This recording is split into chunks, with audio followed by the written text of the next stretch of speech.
Movie Maker, one of the most notorious video editors of all time. Known for just being a basic editor for basic videos and not really for professional work, or I have yet to know. There is probably some professional company using Movie Maker for business videos, and I don't know about this. But anyway, let's start with a history. Movie Maker debuted in 2000 with Windows Millennium Edition. It was one of the built-in programs in the OS. While it was sort of ambitious for its time, it was widely criticized for being bare bones, with not many features, and the fact you could only save with ASF files. It was widely criticized just like the OS it came from. But anyway, our review begins about a year later with the release of Windows XP, one of the most acclaimed OSs of all time.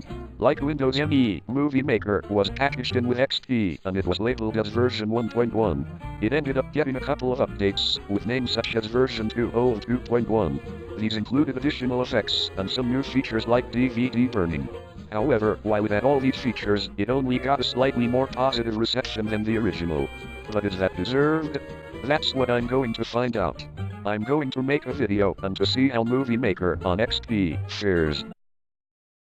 When we open up Movie Maker, we see something called Movie Tasks, which are basically steps to make a video. We're going to make a video using these steps. First, we have to use some source material. You can upload audio, like music, import videos that you will use, pictures, like photos or drawings, or you can record your footage directly with Movie Maker. Unfortunately, I don't have a webcam, so we can't do that. We'll just put in some pictures and audio and go from there. First, we go to cut the footage, so it contains that part. Now we're going to duplicate this to make a stutter loop. Next, we'll add some effects to our stutter loop. There are about 28 different effects to use with your videos. However, a lot of them feel the same. They feel like different variations of a single effect. Also, things like to edit the speed or the fading could be their own sections instead of placing them in here. Well, let's just put our effects in here. Now we'll add a transition for our video. Like the effects, there are a lot of transitions, but a lot of them feel like different variations of the same transitions. Then, we add some titles and credits. The process is pretty simple. You simply write down what you want to write down, and you save it. You can add animations, change the color of both the background and text, and change the font. Finally, we're gonna finish the movie. You can save it to the computer or to a CD, or send it to the internet, in email, or to a DV camera. We'll just send it to the computer. First, you name it and set it to where you want it to be. Then, you can set some other options to change the quality. It also sets the specs of your video. Then it starts to download. After a while, the download finishes and you can view the video. Let's see our hard work.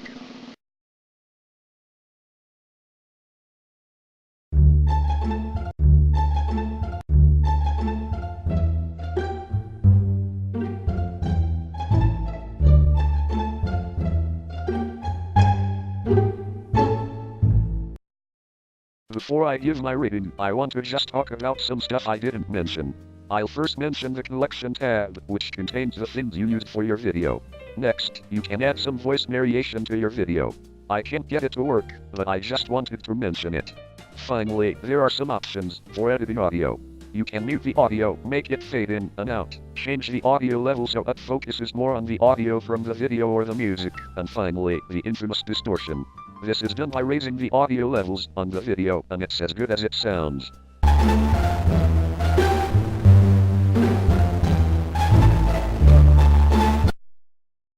So, what do I think about it? Well, I think it's just meh. If you just need some simple editing and you only have XP, then Movie Maker is a good choice, considering it's free. However, it's way more simplistic than almost any other video editing software. Most of the video effects and transitions feel the same, and the other features aren't too special. However, I will give props to its layout. The layout is easy to navigate and simple to use. There were some gripes that I had with it, but it was mostly good. But was it deserved of this slightly more positive reception? Yes.